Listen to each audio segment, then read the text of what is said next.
I've imagined myself coming here, but I was not prepared for the scale of it all. This is Patagonia, a breathtakingly beautiful region at the southern tip of South America. A land known for its towering mountain peaks, massive glaciers, and incredible wildlife. It's paradise for adventure seekers, with some of the most remote, untouched wilderness on Earth. It truly feels like the edge of the world, and I have traveled here to share it with you. Hey everyone, and welcome back to my channel. I'm currently on a solo trip in southern Chile, and this week I'm on a cruise of Chilean Patagonia, Tierra del Fuego, and all the way down to Cape Horn aboard Ventus Australis. This is a small ship that can hold up to about 200 passengers, so we're able to sail into places that the larger vessels aren't able to, which is very cool. This morning, some very moody conditions greeted us in Ainsworth Bay as we made our very first Zodiac shore landing to explore a little bit of Tierra del Fuego Island. I was still pretty jet-lagged at this point, so walking quietly through this beautiful forest was exactly what I needed. But amongst all this beauty, there is also devastation. The trees here are dying, and it's mostly due to an invasive beaver population. We didn't see any actual beavers, but the damage is visible everywhere you look. On a less depressing note, we saw a few condors soaring above us before heading back to the ship.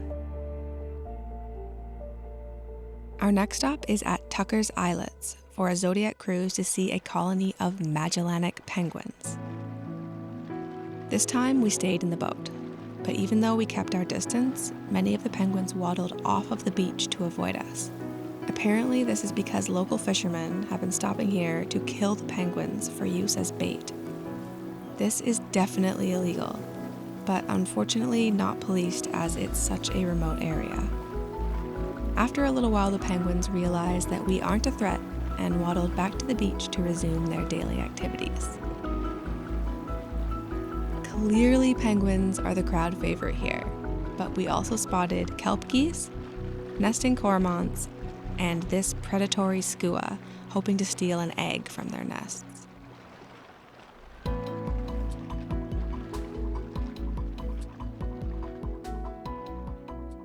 All right, this is my home for the next few nights. This is one of Australis's AAA rooms. It's on the 4th floor, so it's got the best views, a really big window to sit here and take in the scenery, and then also lots of space to store all your things. So I've got all my camera gear here, a big mirror, hello, and one of my favorite things has been this bed. It is so big. I pretty much sleep right in the middle. I also have my own private washroom. Okay, so the tour of the rest of the ship is gonna have to wait because we have arrived at the Pia Glacier and I'm just about to go jump on a Zodiac and head out there to explore. Let's go. As we sail through the breathtaking fjords of Tierra del Fuego, Pia comes into view. A massive tidewater glacier flowing from the Darwin Mountains into the sea.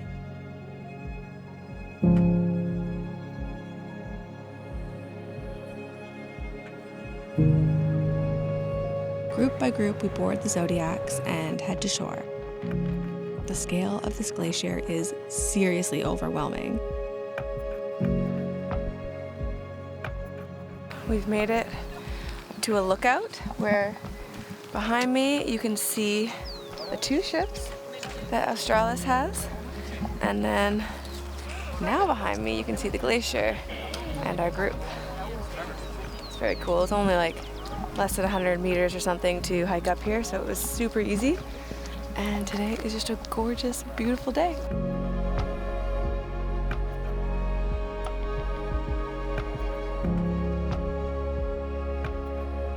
So I've made it back onto the ship now, and we are just about to go through an area that they call Glacier Alley. I think there are 5 different glaciers that we're gonna see through here. And inside we're just kind of having like a bit of a happy hour, drinks, snacks, stuff like that. So I'm excited to show you what it looks like here. We are almost at the first glacier, so I'll show you soon.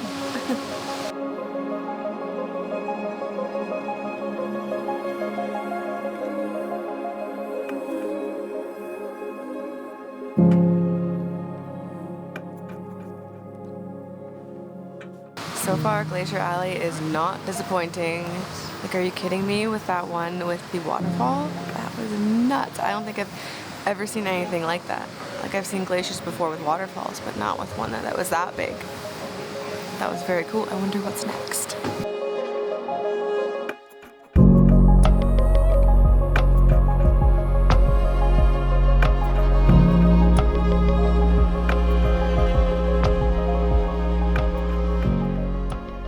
What a special day getting to see all of those glaciers. Now it is time to go to bed because tomorrow we have a very early excursion, and it's one of the excursions I've actually been looking forward to the most. Weather permitting, we get to go land on Cape Horn. Now, it is known for having very turbulent waters. We had a presentation tonight where they told us that something like 800 ships have gone down and around 10,000 people have died in Cape Horn's waters. All right, I need to go to bed now because my alarm is gonna go off, I think, around 5:45. Pray for me. Welcome to Cape Horn, the legendary southernmost tip of South America. From the deck of our ship, I can see the Albatross monument perched up on a hill, a tribute to those lost at sea. This bird, forever soaring, is a seafarer's symbol of the souls who never made it home.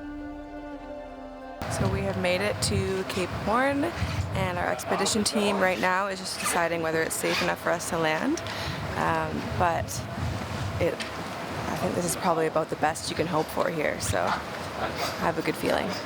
All right, we got the go-ahead that we can land on the Hornos Island, so here we go. At the very end of the earth. This is so exciting. Yes!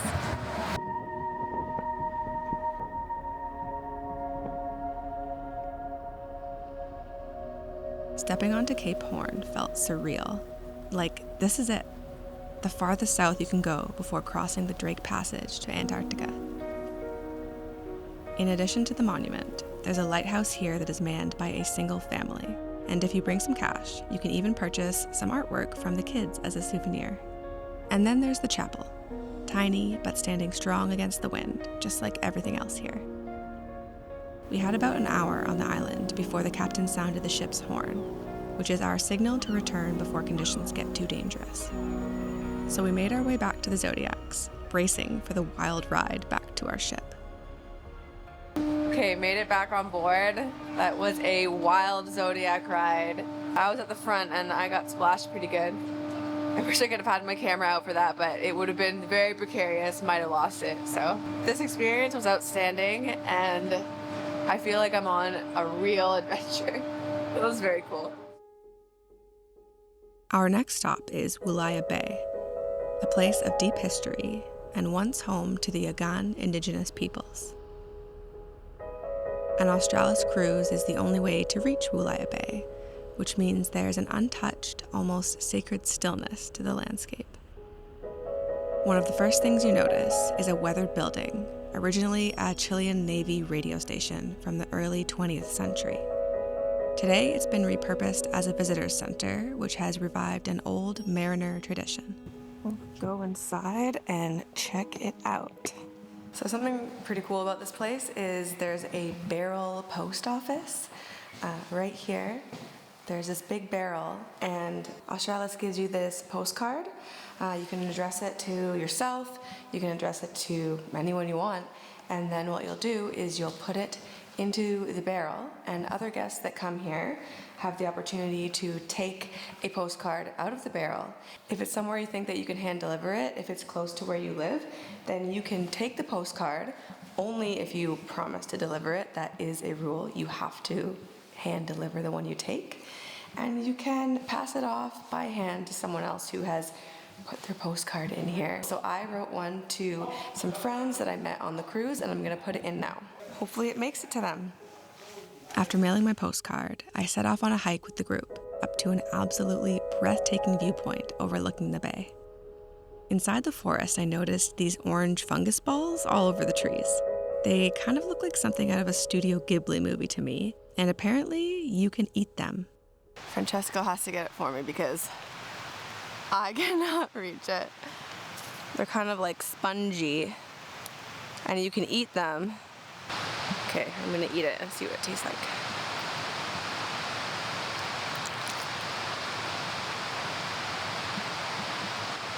It tastes like nothing.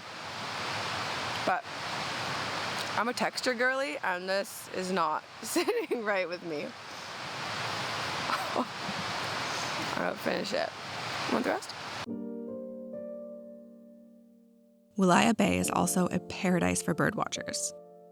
We were lucky enough to spot a black-crowned heron tucked away in the trees, which I was told is a pretty rare sighting.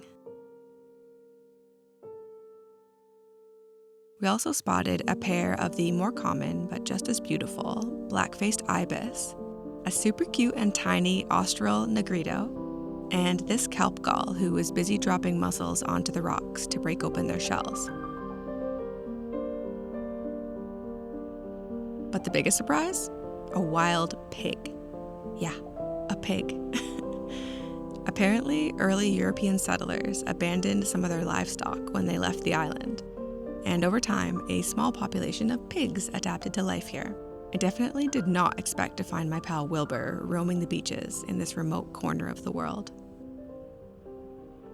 We're sitting here on the grass, and there was just a pig behind me on the beach. And now it's in the grass and it's munching on some roots. So that's kind of cool. Pigs on the beach.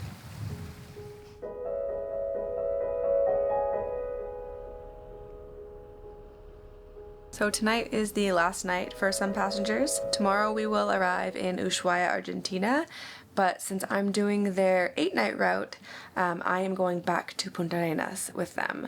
So a few of the stops will be the same as I've already done, and some will be different. There's an island that has more penguins, which I'm really excited about. But tonight, before arriving in Ushuaia, we're gonna sail through somewhere that has a high chance of seeing whales. So fingers crossed for that. Hopefully we see them. I'm going to put my big lens onto my camera and go outside and look for whales and seabirds, and hopefully I can show you some of that. I didn't have any luck with the whales, but there were a few black-browed albatross soaring around the ship. It might be hard to tell in this video, but these birds have massive wingspans that can measure up to 1.5 meters long. At this point, my obsession with birds is starting to grow, so I spent a lot of time out on the deck watching them soar around the ship. We've made it to Ushuaia, Argentina, and are greeted by the prettiest sunset. Most of the passengers will disembark tomorrow morning, but I'm staying aboard the Ventus and heading back to Chile the way we came. Okay, so I finally got a little bit of downtime between excursions to give you a tour of the ship I've been living on. We will start with the floor that I'm staying on, which is the 4th floor. It's the top passenger deck. The bridge is right behind me, so the captain is like right there. This floor has really great access to the top deck, which I'll show you after, but there's also a bit of a cafeteria here. This is the Sky Lounge. So some of our excursions meet up here to go out on the Zodiacs, and there's lots of comfy couches. There's also coffee and tea here most of the day, and snacks if you're feeling hungry. Okay, I think we'll venture up into the Darwin Lounge next, which is where we have our briefings for certain excursions and kind of like happy hour in the afternoon, food and drinks, all that stuff. There's an all-inclusive bar and snacks all day long. Moving on. I think the last thing I want to show you inside is where we eat our meals. The Patagonian dining room, which is on floor number 2, goes down here. So I went down there to show you our dining room, but they were kind of setting it up for dinner, and I didn't want to disturb. So how about I put some footage right here of other dinners I've had. The food has been absolutely amazing here. I'm always so full every day, and they feed you a lot, but it's been great. And that concludes a tour of the ship. We're back in my humble abode, my room, which is sort of clean, sort of a mess. Always packing and repacking camera gear for the excursions. Our return route has a few of the same spots that we've already visited, such as Wulaia Bay and Cape Horn. But what's different is we get to see way more glaciers up close this time, starting with another expedition at Pia Glacier. Since the wind was relatively calm this day, I was able to put my drone up for a little bit. I do have to say though that flying a drone in Chile's national parks is strictly prohibited unless you have a permit to do so through their parks board, CONAF. But since I'm here doing some photography work for Australis, they helped me acquire this permit, so I'm able to share this incredible aerial footage with you. Located around the corner from Pia is the Porter Glacier. This is another tidewater glacier, and since we were just cruising in zodiacs this time, I think this is probably the closest I've ever been able to get to one.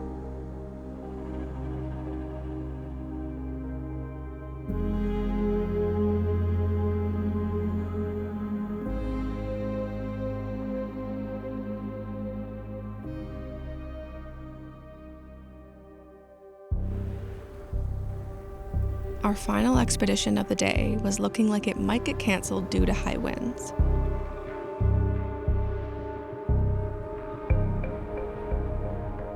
But the expedition team on the Ventus are very experienced with these conditions, so we were able to disembark and go see one final glacier. Conditions at the Aguila Glacier were a bit more sketchy for my drone this time, but this footage is probably my favorite from the entire trip. I flew as high as the gusting wind would allow me to, and since my drone has a telephoto lens, I was able to zoom in and capture the incredible texture and stunning blues of the crevasses.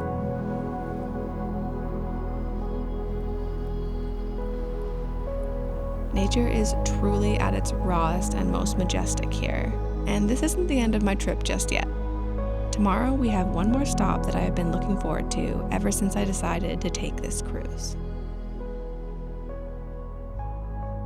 It is my last day of cruising with Australis, and right now we have just arrived at Magdalena Island, and we are going on shore to see a bunch of Magellanic penguins. We get to see penguins up close and walk just among them. It is 6:45 a.m. We have to go get on the Zodiacs. Let's go.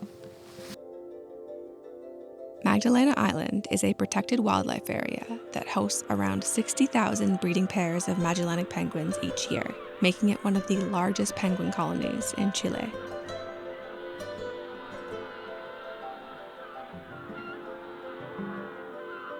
Their breeding season is from September to March, and since we are here in November, most of these cuties have already reunited with their lifelong mates and likely have an egg or two in their burrows. Some of them are still searching for their loved one though, and they do this by letting out a very distinct call that their partner will recognize.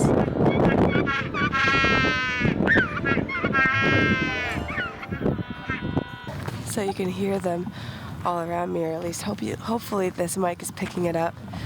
But the penguins are just right by the path, right beside you when you walk here, which is kind of cool. You always have to remember to be really respectful. When they want to cross, let them cross. Penguins have the right of way here. And this is pretty much a dream come true. I've always wanted to see penguins super close, and today I've definitely done that.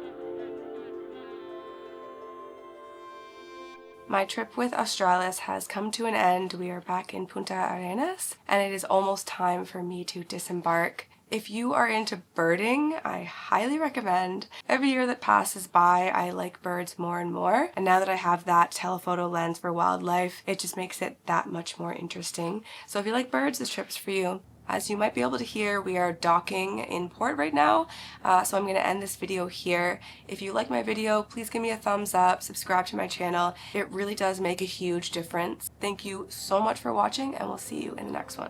Bye.